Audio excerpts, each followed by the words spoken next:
forte é o nosso Deus. Irmãos, hoje cedo nós começamos a fazer algumas exposições dentro do livro de Jeremias. Eu falei cedo sobre o capítulo 1, na verdade, bem voltado para a vocação do profeta em meio ao chamado que Deus havia lhe dado para pregar no contexto de Judá e de Jerusalém, nação de Israel como um todo, embora o reino dividido. E pudemos ver ali algumas questões. E agora eu quero compartilhar o capítulo de número 2 de Jeremias. Então abra a sua Bíblia no capítulo 2, onde nós vamos estar fazendo a leitura do texto e a exposição a seguir da palavra do Senhor. Estejam atentos do verso 1 ao verso 13, Jeremias capítulo 2. Jeremias capítulo 2, verso de número 1 ao verso 13. Acompanhe a leitura da palavra do Senhor. Se você está sem Bíblia aí, se aproxima de quem está perto aí, alguém compartilha uma Bíblia para que você acompanhe. A mim me veio a palavra do Senhor dizendo: vai e clama aos ouvidos de Jerusalém. Assim diz o Senhor: lembro-me de ti, da tua afeição quando eras jovem, do teu amor quando noiva, e de como me seguias no deserto, numa terra em que não se semeia. Então Israel era consagrado ao Senhor, eram as primícias da sua colheita. Todos os que o devoravam se faziam culpados, o mal vinha sobre eles, diz o Senhor. Ouvi a palavra do Senhor, ó casa de Jacó, e todas as famílias de Israel. Assim diz o Senhor: que injustiça acharam vossos pais em mim, para de mim se afastarem, indo após a nulidade dos ídolos e se tornando nulos eles mesmos. E sem perguntarem: onde está o Senhor que nos fez subir da terra do Egito, que nos guiou através do deserto, por uma terra de ermos e de covas, por uma terra de seguidão e sombra de morte, por uma terra em que ninguém transitava e na qual não morava homem algum. E eu vos introduzi numa terra fértil, para que comesses o seu fruto, o seu bem, mas depois de terdes entrado nela, vós a contaminastes, na minha herança fizestes abominação. Os sacerdotes não disseram: onde está o Senhor? E os que tratavam da lei não me conheceram. Os pastores prevaricaram contra mim. Os profetas profetizaram por Baal e andaram atrás de coisas de nenhum proveito. Portanto, ainda pleitearei convosco, diz o Senhor, e até com os filhos de vossos filhos pleitearei. Passai as terras do mar, de Chipre, e vedes, mandai mensageiros a Quedar, e atentai bem, e vede se jamais sucedeu coisa semelhante. Houve alguma coisa que... houve alguma nação que trocasse os seus deuses, posto que não eram deuses? Leiam comigo, por favor, verso 12 e 13. Todavia, o meu povo trocou a sua glória por aquilo que é de nenhum proveito. Espantai-vos disto, ó céus, e horrorizai-vos, ficai estupefados, diz o Senhor. Pois 2 males cometeu o meu povo. A mim me deixaram o manancial de águas vivas, e cavaram cisternas rotas, que não retém as águas. Bendito o eterno Deus. Momentos preciosos no culto de adoração, de confissão, momentos de ações de graças, de intercessão, de consagração de dízimos e ofertas. Mas quando a palavra é lida, é o Senhor quem fala conosco. Até então nós nos dirigimos ao Senhor através dessa expressão de culto por meio de Jesus e na ação do Teu Santo Espírito sobre nós. Mas agora, quando a palavra é lida e pregada, é Deus quem fala, é a boca do Senhor falando conosco, nos orientando, nos consolando, nos enchendo, nos advertindo, nos exortando ao caminho do Senhor. Ó Deus, esteja comigo, esteja com os irmãos, na mesma proporção do Espírito que me deu o entendimento da palavra, traga também entendimento da palavra aos irmãos. Do mais simples, ó Deus, ao mais adulto, ao mais jovem, todos nós compreendamos a palavra do Senhor nesta hora. Em nome de Jesus. Amém, Senhor. Amém. Irmãos, se eu desse um tema para essa fala aqui nesta noite, seria onde tudo começou na vida do povo de Deus. Onde tudo começou? Uma pergunta. E nós poderíamos pensar também onde tudo começou nas nossas vidas. Onde tudo começou em relação a Deus, ao Evangelho, à palavra, às Escrituras, ao entendimento da fé. Onde tudo começou? Mas aqui, irmãos, Deus quer fazer lembrar onde tudo começou, porque o povo hebreu, naquele contexto, Judá e Jerusalém, nação de Israel, que eram o povo escolhido de Deus, havia esquecido onde tudo havia começado. Então faz sentido fazermos essa pergunta. Nós vimos, irmãos, hoje pela manhã, como tudo começou na vida de Jeremias. Jeremias era filho de um sacerdote, Ilquias. Ele morava a 5 quilômetros de Jerusalém, numa vila chamada de Anadote. Era uma vila praticamente onde residia os sacerdotes. Era um condomínio de sacerdotes, digamos assim, se atualizássemos essa informação. E nós vimos 5 situações sobre a vida de Jeremias, né? Jeremias significa aquele que é designado, aquele a quem o Senhor designa, a quem o Senhor envia, aquele a quem o Senhor comissiona. Jeremias é esse, irmãos, então, que nós vimos 5 situações hoje pela manhã sobre o seu chamado que precede o seu nascimento, que Deus o conhecia antes, muito antes da fundação do mundo, e Deus conhecia após a sua concepção, onde no ventre materno ele estava ali no ventre, e Deus já sabia quem era aquele homem. Nada acontece por acaso, nenhum nascimento acontece ao acaso, né? Jeremias era esse que o Senhor o conhecia. Segundo, Jeremias, quando recebe esse chamado de Deus para servir o Senhor nesse contexto de caos, de paganismo, tal qual nós falamos hoje pela manhã, no espírito da época, né? Na expressão que nós usamos em alemão, der Zeitgeist, que é uma expressão espírito da época que refere-se a toda uma questão sociológica, religiosa, filosófica, espiritual. O espírito da época naqueles tempos, irmãos, estava revelando que a nação de Israel estava em frangalhos, estava num verdadeiro caos, num verdadeiro abismo. E nesse caso, quando Deus chama Jeremias para ser o profeta diante desse quadro, ele tem as suas desculpas. E nós vimos hoje pela manhã que ele deu 2 desculpas. Eu não sei falar, eu não passo de uma criança. Nós temos que ser crianças, sim, na malícia, mas maduros na fé. E ele estava usando a ideia de que ele era um tolo, um imbecil, um incapaz, para não fazer aquilo que Deus estava o comissionando a realizar.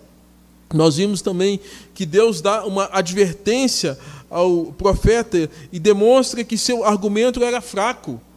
Porque ele disse, olha, ainda que os sacerdotes, os profetas, ainda que todos estejam contra, eu estou contigo. E isso basta. Isto é o suficiente para que você faça aquilo que tem que ser feito. Nós vimos também, irmãos, que Deus encoraja Jeremias. Porque todas as vezes que nós temos uma missão e ela é maior que nós ficamos assombrados e temos medo. Por mais simples que seja essa missão, construir uma família, lidar com a profissão, tomar uma decisão, isso pode nos expor a medo, e o medo nos paralisa. E Jeremias ficou um tanto paralisado, ficou um tanto acuado com aquele cenário todo de ter que enfrentar todas aquelas questões do paganismo da nação de Israel, e ele ser o porta-voz de Deus, ele teve medo. E Deus falou, eu estou contigo, não temas, a minha presença é contigo. Deus encorajando Jeremias. E por fim, Deus fortalece a consciência e a convicção acerca da sua consagração, falando: Jeremias, eu te consagrei, olha, desde o ventre materno, e eu te constituí profeta entre as nações, mostrando que Deus tinha um plano, e nada do que Deus faz em seu plano pode ser absolutamente frustrado, muito pelo contrário. Deus, ele vai até o fim no seu plano. E amados, então nós vimos isso hoje pela manhã. O capítulo 2, ele tira o foco de Jeremias e vai destacar o relacionamento de Deus com Israel. Então, está falando da vocação do profeta. O 2 agora está falando do que aconteceu com aquele povo. Deus faz um comparativo entre o passado e o presente, aqueles dias em relação à nação de Israel. E na sua perfeição, na perfeição de Deus, Deus estava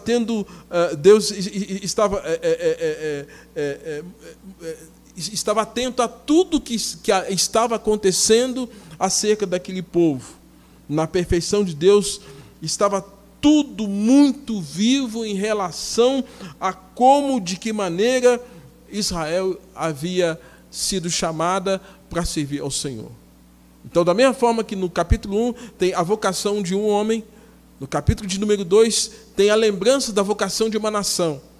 E nós poderíamos pensar, tem a lembrança da vocação de uma igreja, de um povo que é chamado, de uma família que é chamada para servir ao Senhor, a partir da família de Isaac, que Isaac tem Jacó e Esaú, e aí Deus, por meio da descendência de Jacó, levanta as 12 tribos para formar um povo, uma nação, e dá uma terra para eles, uma terra que o Senhor haveria de manifestar.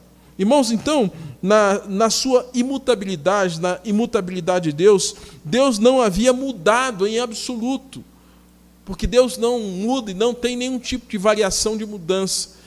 E o que nós temos que perguntar aqui no capítulo 2, por que Israel mudou? O que levou Israel a mudar? O período aqui em que nós estamos lendo o texto é o período que se destaca entre 627. O que aconteceu? Deus mudou desde a fundação do mundo? Deus mudou depois que o pecado entrou? Deus mudou? Não, Deus não mudou. O que havia mudado era a nação. E é nesse contexto, irmãos, que Deus quer fazer lembrar o povo algumas coisas. Como Deus também quer nos fazer lembrar muitas verdades as quais nós esquecemos. Então, primeiro aspecto, Deus se lembrava da afeição e do amor como o amor de uma noiva. Então, quando Deus olhava para Judá e para Jerusalém, ele se lembrava, tal qual o texto diz aqui no verso de número 2, vai e clama aos ouvidos de Jerusalém, assim diz o Senhor, lembro-me da tua afeição quando era jovem, e do teu amor quando noiva, e de como me seguias no deserto, numa terra em que não se semeia. Deus tinha uma lembrança tremenda, muito viva, do que tinha acontecido com aquele povo que não era nada. Amados, Israel tornou-se vislumbrada agora com aquele amor, com aquela compaixão, com esse primeiro amor. E a referência, quando nós temos aqui o amor de noiva, faz pensar na aliança. Faz pensar na aliança. Então, temos que nos perguntar, quando Deus pôs uma aliança nas mãos de Israel? Quando Deus pôs uma aliança nas mãos de Judá e de Jerusalém? Ele está falando assim, olha, quando eu pus uma aliança no vosso dedo, você ficou tão encantada, você tinha afeição para comigo, você tinha amor para comigo, e você me seguia até no deserto, até na dificuldade você caminhava comigo. Porque deserto é sol caustigante durante o dia, é frio terrível à noite, fora as serpentes e os riscos que se tem num contexto de deserto. Israel enfrentou e seguiu e andou com o Senhor. E o Senhor está dizendo, olha, vocês tinham afeição, vocês tinham amor, e na dificuldade vocês me seguiam. Eu me lembro tremendamente disso, vocês eram assim. Irmãos, Deus havia, quando nós nos lembramos de aliança, Deus havia feito aliança com Adão e Eva, e na teologia a gente chama isso de pacto das obras. Quando Deus, a partir do capítulo 2, estabeleceu aquele princípio de que eles não comessem da árvore do fruto do conhecimento do mal, do bem e do mal, enquanto eles não comessem, eles preservariam toda a integridade, de santidade, de perfeição, de inteligência, de criatividade que Deus havia dado para eles, de maneira plena, liberal. Mas o dia que eles comessem do fruto da árvore do conhecimento do mal, eles experimentariam 3 reveses terríveis: a morte física, a morte espiritual, a morte eterna. E Adão e Eva quebraram essa aliança, desobedeceram. Nós sabemos, Gênesis 3 nos ensina isso. Irmãos, então aqui nós vemos Deus sendo fiel à aliança, mas ao mesmo tempo nós temos agora Adão e Eva quebrando essa aliança. Mas Deus é insistente. Deus é um namorado, é um noivo, é um marido insistente que quer o amor da sua noiva, e a sua noiva é Israel, a sua noiva é Judá, a sua noiva é Jerusalém. Deus havia então prometido em Gênesis capítulo 3, verso 15, uma nova aliança, que haveria de acontecer no tempo e na história. Uma aliança em que Deus diz que haveria de enviar um descendente da mulher para pisar a cabeça da serpente. E aí ele faria uma nova aliança, não mais com Adão, não mais com Eva, porque eles quebraram. Aquela aliança foi desfeita completamente a ponto de serem expulsos. Houve um divórcio, separação, expulsos da presença de Deus, expulsos daquele lugar de primazia, o jardim. Agora o que acontece, irmãos? Deus tem que fazer uma aliança com o seu filho, alguém da sua própria natureza. Enquanto Jesus não fosse manifestado ao mundo, Deus didaticamente vai mostrando para o homem, para a humanidade, acerca de pequenas alianças que ele vai fazendo até chegar na aliança maior. E, amados, nós temos na história, por exemplo, Deus fazendo aliança com Noé. Você se lembra ali em Gênesis capítulo 6, quando Deus diz que ele haveria de construir uma arca, colocar a sua família, e o Senhor haveria de mandar chuva forte, intensa, e toda a raça humana seria dizimada. Mas Deus fez uma aliança. Noé é homem íntegro, reto, temente a Deus, né? Homem cheio de graça. E nesse sentido, irmãos, a Bíblia nos ensina isso, que Deus fez essa primeira aliança. Mas depois Deus faz uma nova aliança agora com Abrão. E essa aliança, Deus chama Abrão em Gênesis capítulo de número 17, diz para Abrão que ele deveria tomar para si todos os machos e ao 8º dia circuncidar. Essa será a aliança.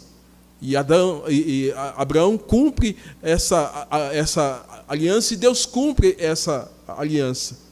Um terceiro momento dessas outras alianças que foram feitas, aliança com Moisés. Quando Moisés sobe ao Sinai, e ali durante 40 dias, 40 noites, ele está em plena comunhão com o Senhor, e o Senhor ministra ao coração de Moisés, dita para ele, escreve nas tábuas da lei a palavra do Senhor, e dá a lei do Senhor, e dá a instrução que haveria de trazer vida por meio da obediência. E Deus faz uma nova aliança agora com Davi. E essa aliança descrita no Salmos 89, verso 3, essa aliança nos ensina, irmãos, que o Senhor diz assim: fiz aliança com o meu escolhido, e jurei a Davi, meu servo, para sempre estabelecerei a tua prosperidade e firmarei o teu trono. Fiz aliança com o meu escolhido. Deus faz uma aliança com Davi. No entanto, Atos capítulo 13 fala que Davi era um homem segundo o coração de Deus. Então, aliança com Noé, aliança com Abraão, aliança com Moisés, aliança com Davi, mas essas alianças, irmãos, eram alianças imperfeitas. Não se esqueça da pergunta: quando é que Deus colocou um anel nas mãos de Israel? Quando é que Deus firmou aliança e colocou uma aliança? Deus fez uma promessa em Gênesis 3,15 que haveria de cumprir, enviando Jesus, o descendente da mulher, para pisar a cabeça da serpente. Deus é o noivo que faz a sua promessa. E no tempo e na história vai se desenvolvendo para que didaticamente se aprenda acerca dessas alianças e das imperfeições dessas pequenas alianças, porque o homem não consegue cumprir nenhuma delas de maneira plena. E por fim, irmãos, Jesus se estabelece como aquele que vem ser o mediador da nova aliança. Na plenitude dos tempos, Jesus Cristo vem. As 4 alianças apontavam para a aliança da graça, para a aliança maior, não feita mais com o homem, não feita mais através de rituais, mas feita por meio da morte de Jesus Cristo, do seu sacrifício na cruz. E a pergunta é: Israel, quando o Senhor colocou uma aliança no vosso dedo? Quando Deus fez essas alianças. E Deus o tempo todo está cumprindo essas alianças. Nos dias de Jeremias, irmãos, como disse, em 627 aproximadamente, Deus estava dizendo: eu quero me relacionar com vocês, mas vocês só sabem rejeitar e quebrar alianças.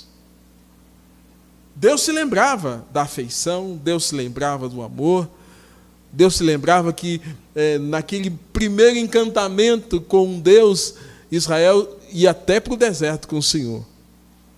Mas o tempo passou, irmãos, Israel agora estava quebrando a aliança com o Senhor. É nesse cenário que nós temos o capítulo 2. Deus se lembrava da consagração e dos bons resultados, dos frutos desse relacionamento.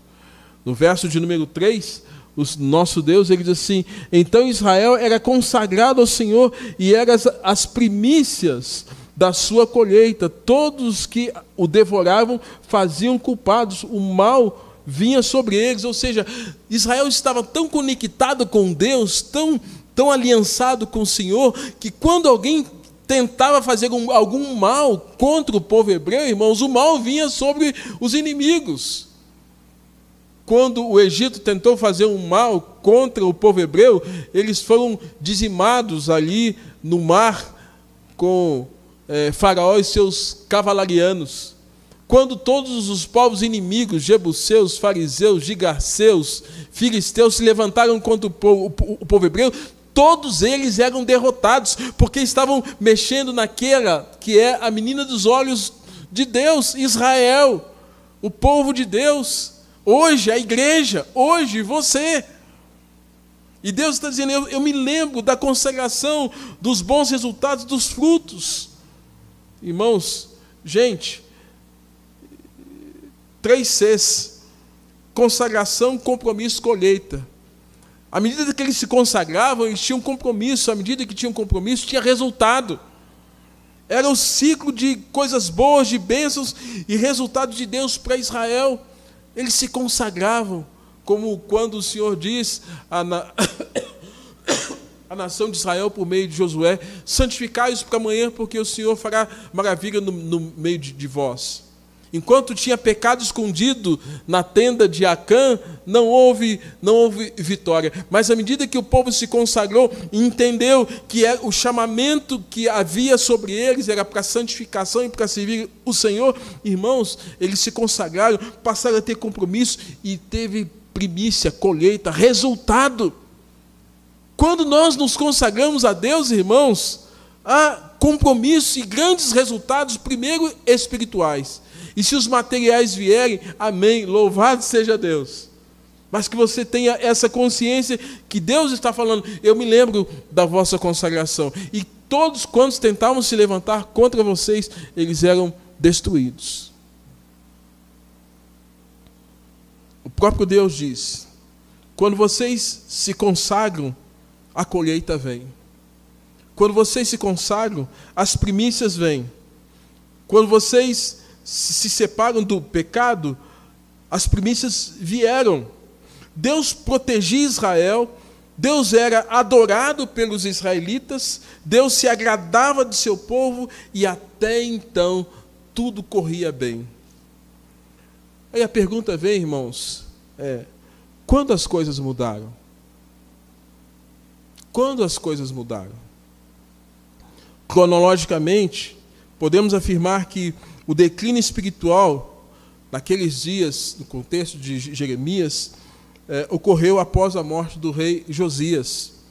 O rei Josias foi um rei que fez o que era reto perante o Senhor, andou nos caminhos do Senhor e achou o livro da lei que havia sido perdido. E quando Ilquias tomou o livro e passou a informar ao rei que o livro foi achado, o rei rasgou as suas vestes num estado de humilhação, de quebrantamento. E por meio dessa intervenção desse rei Josias, ele expurgou e exterminou, despediu os médios que estavam na igreja, no contexto de Israel, os feiticeiros que estavam dentro da nação de Israel, influenciando o povo naquilo que era perversidade. Porém, irmãos, Deus havia dito para que não fizesse aliança com o Egito. E o rei Josias não fez aliança com o Egito. Porém, nesse momento, algo extraordinário acontece, porque o rei Neco, o rei do Egito, luta contra Judá, contra Jerusalém, e extermina, e assassina o rei Josias.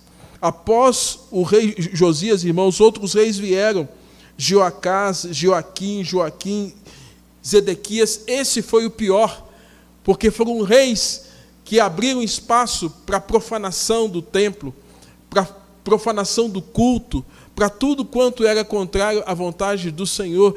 E é nesse cenário da presença de Jeremias, em que o rei Zedequias está governando, é que há um declínio moral, há um declínio ético, há um declínio religioso, um declínio espiritual, e o espírito da época começa a ser um espírito de paganismo diante de uma nação que foi chamada para servir ao Senhor.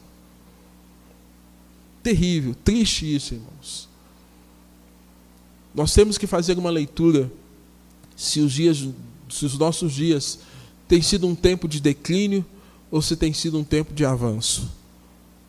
Se tem sido um tempo de declínio, nós precisamos nos consagrar mais ao Senhor. E a consagração é algo tremendamente, genuinamente, exclusivamente espiritual. Não é fabricada, não é manipulada, é estritamente espiritual, porque consagração tem a ver com oração, consagração tem a ver com o abandono do pecado, consagração tem a ver com fazer a vontade de Deus, consagração tem a ver com o amor à palavra, as verdades do Evangelho, consagração tem a ver com quebrantamento espiritual, em reconhecermos, tal qual nós lemos no Salmo 51, renova dentro de mim, um espírito inabalável, cria em mim um coração puro, um coração novo. É gente quebrantada. Consagração, irmãos, acontece e os resultados vêm com famílias separadas para o Senhor, com jovens, com homens e mulheres, com uma igreja santa separada para servir o Senhor com alegria no coração, não com peso. Israel estava vivendo tudo o contrário, irmãos. E Deus falou: eu me lembro que quando vocês me buscavam, vocês tinham afeição por mim, vocês me amavam, vocês me seguiam até em situações difíceis. Mas o tempo passou, irmãos, e Israel agora estava nesse quadro, em grande declínio. Deus pergunta ao povo, por meio de Jeremias. Deus faz uma pergunta para o povo. Verso de número 5, o Senhor diz assim: assim diz o Senhor, que injustiça acharam os vossos pais em mim, para de mim se afastarem, indo após a nulidade dos ídolos, se tornando nulos e eles mesmos. Presta atenção. Você estava atento, nós lemos aqui no início do nosso culto, Salmos de número 115. Se lembra disso? Não a nós, Senhor, não a nós, mas ao teu nome da glória, por amor da tua fidelidade.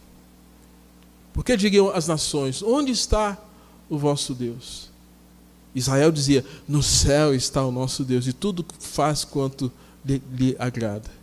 Depois Israel, através da canção, da poesia, vai dizer: olha, as outras nações buscam falsos deuses, que têm boca, não falam, que têm olhos e não veem, que têm ouvidos e não escutam, que têm mãos, mas não apalpam, e som nenhum lhes sai da garganta. E aí o poeta ele fala: torne-se semelhante a esses deuses falsos, todos quantos assim o fazem também, buscando e depositando a sua confiança neles. Vão ser nulos. O que Deus está dizendo aqui, irmãos? Deus está falando assim: que injustiça acharam vossos pais em algum momento da história para se afastarem de mim. É como se Deus estivesse sendo posto no banco dos réus e dizendo assim: olha, o que eu fiz?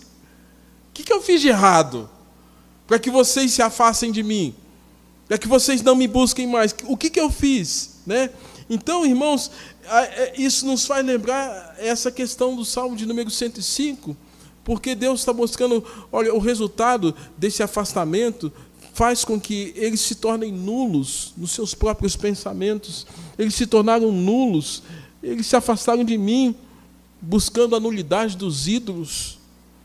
Eles haviam esquecido do Senhor, irmãos, do Deus que os fez subir do Egito e libertou. Eles haviam esquecido do Deus que os guiou no deserto, maná, codornizes, com as águas que saíam das rochas.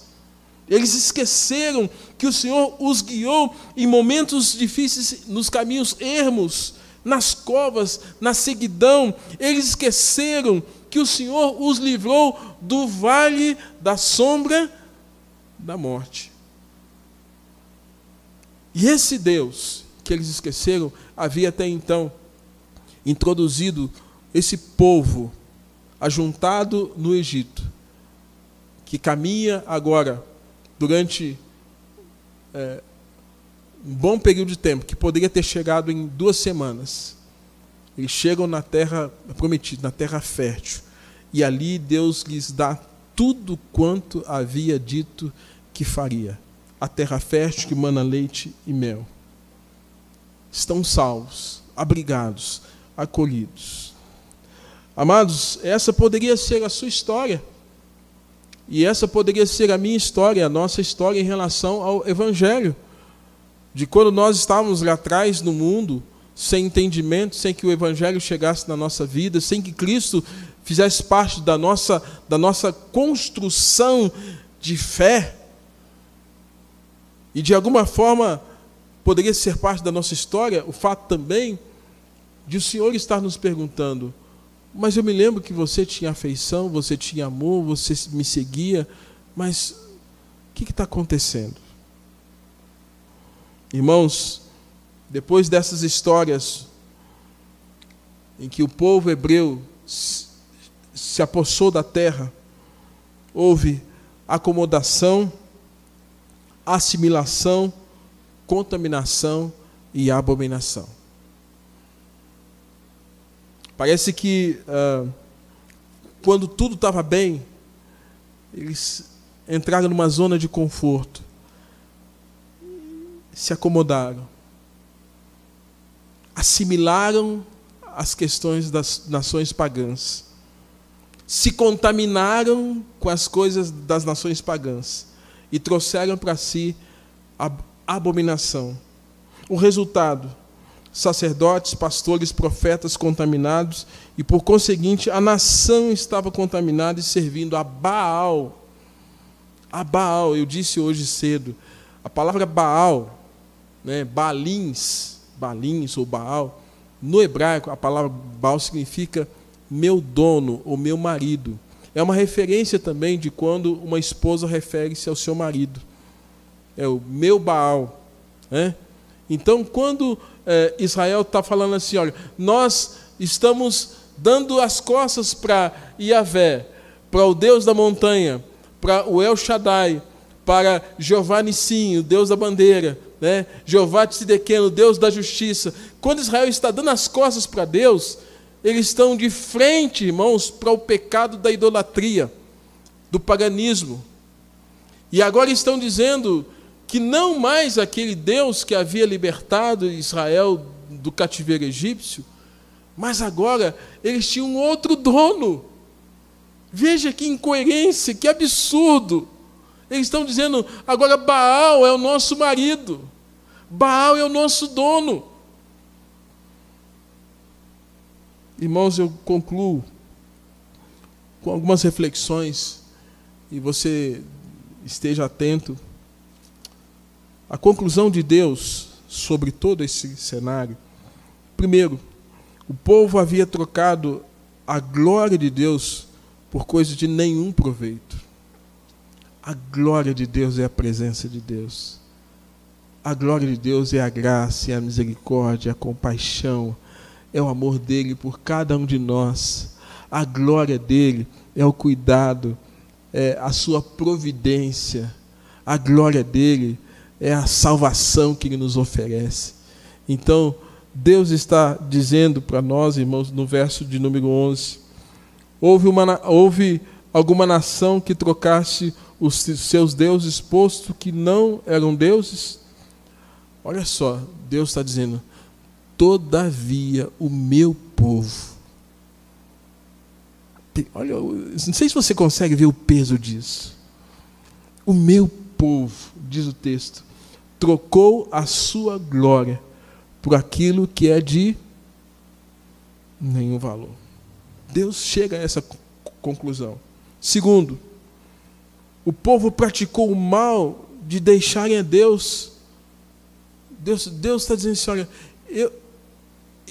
eu me personifico como um manancial de águas. Um manancial. Né? Nesses dias que eu estava de férias, eu fui numa região que alguns jovens daqui da igreja conhecem. Em Conceição do Ibitipoca. Quem conhece aqui? Quem conhece? Eu estava lá, passei um dia maravilhoso lá. E lá tem muita água. Água descendo nas cachoeiras, descendo, fica perto de Lima Duarte. Fica 90 quilômetros de Juiz de Fora, muito perto de onde os meus pais moram, por isso que é fácil de ir lá. E também muito baratinho, R$10 você entra lá. É. Gente, muita água. Água. E a Bíblia fala que Deus está dizendo assim, que ele se personifica como um manancial de águas. Se eu sou uma fonte de água, e água é vida, e água descedenta, com água a gente sobrevive, sem água a gente morre. E Jesus diz, eu sou a água viva. Quem beber da água que eu lhe der, nunca mais terá sede, porque a água que eu lhe der será uma fonte a jorrar para a vida eterna. Em outro momento, as Escrituras nos ensinam que quem crer no Senhor vai fluir no interior rios de água viva. Deus está dizendo, eu sou a fonte de água, eu sou aquilo que dá existência para a nação de Israel, eu sou aquilo que dá existência para a igreja, eu sou aquilo que dá existência para a família, eu sou aquilo que dá existência para a nação, eu que sustento, de mim é que flui tudo isso. Porém, irmãos, a Bíblia vai nos informar que o próprio Deus, na sua conclusão, está dizendo assim, olha, mas o povo deixou essa fonte que sou eu, para que com as próprias mãos cavassem cisternas, poço. E quando eles cavam um poço, a água que sai de lá é uma água saloba, é uma água barrenta, e uma água que não se sustenta, que o poço não retém essa água. Aí, irmãos, nos faz pensar que Deus está dizendo, olha, seria tão fácil se vocês confiassem, depositassem em mim a confiança, mas vocês querem andar com suas próprias mãos, com seus próprios pés, com seu próprio esforço, e quando vocês fazem isso, vocês cavam cisternas rotas, que não retêm água. Isso é um grande embate, irmãos, entre a soberania de Deus e o livre-arbítrio. É um grande embate entre aqueles que falam assim, eu faço do jeito que eu quero, eu ando do jeito que eu quero, eu vivo a vida na minha perspectiva, eu não preciso de Deus. Tudo bem, cisterna rota. Pode até chegar a ter 70, 80, ser rico, ser próximo, ser inteligente, ser capaz, mas quando chegar no juízo, não tem nada. Não tem nada. O Senhor está falando assim, ó, o meu povo me deixou como manancial para cavar cisternas rotas. É como se Deus falasse, meu povo não quer mais a minha ajuda. Eles não querem mais a minha presença. Eles não se saciam mais comigo, mas se saciam com seus próprios esforços. Irmãos, o povo cavou com as próprias mãos cisternas rotas. Poço que dá água saloba, água choca, não parava e não continha água. Não se saciavam agindo com seus próprios esforços. Deus plantou uma nação para ser uma nação que produzisse uma vide, uma vinha boa, um bom vinho, uma boa uva. Mas o Senhor está dizendo, olha, eu plantei uma vide excelente, mas agora eu vejo que se tornou uma vide brava, uma vide brava. Está amargo, está azedo, não dá.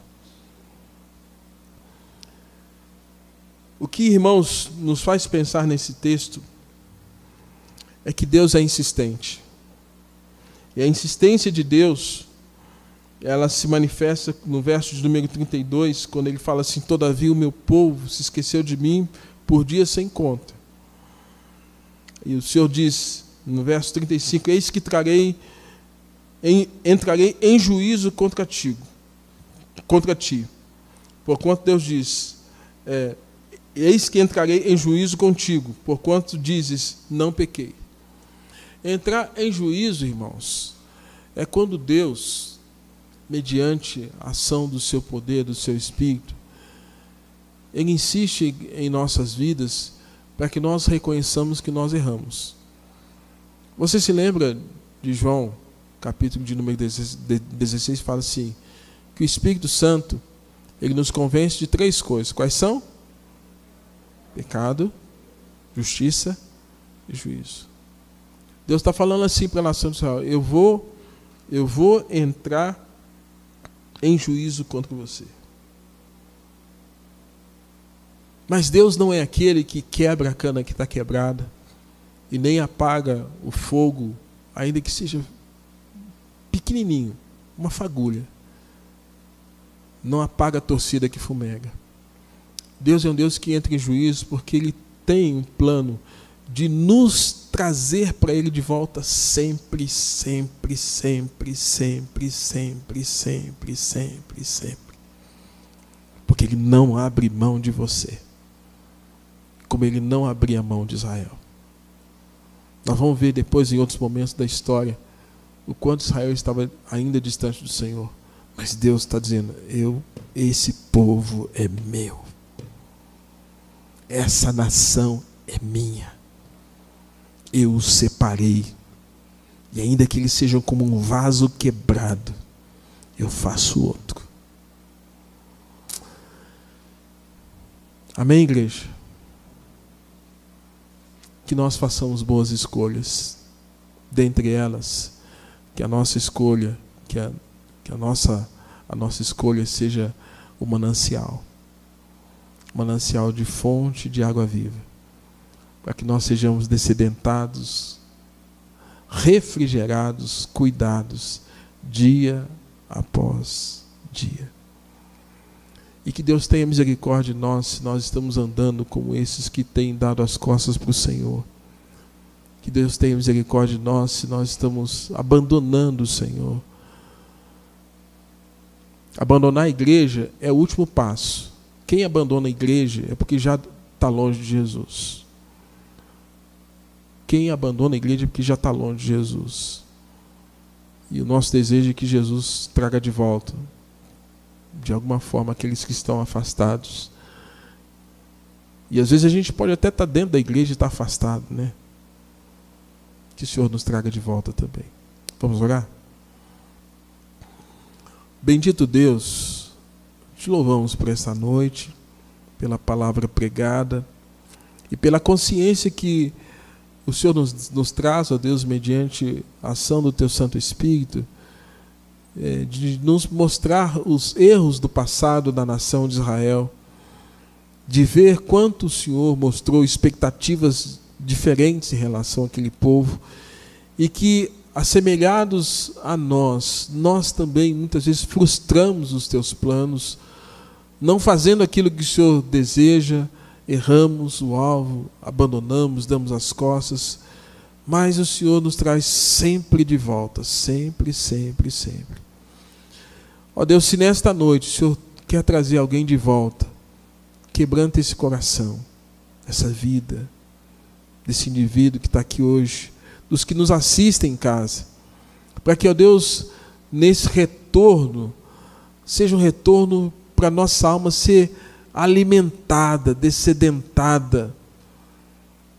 Ó Deus, e tal qual a Tua palavra nos ensina, ó Deus, fluir em nós rios de água viva. Abençoa a Tua igreja nesta noite. Oro pelos irmãos que estão literalmente vazios de Deus. Enche-os de novo. Oro pelos que estão, ó Deus, afastados por algum motivo de escândalo, de problema, de decepção. Mostra-lhes, ó Deus, que a grande questão não são os nossos pecados, mas, ó Deus, a graça do Senhor que nos acolhe. Que eles tenham a compreensão da dimensão da graça e não das imperfeições uns dos outros. Ó Deus, tenha misericórdia, Deus, daqueles que ainda não conheceram o Evangelho.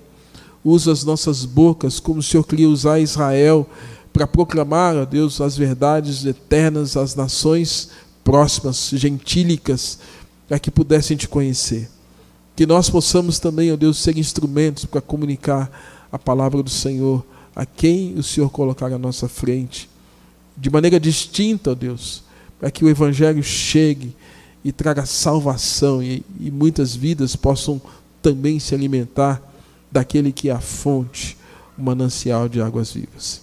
Assim nós oramos e nós agradecemos em nome de Jesus. Amém.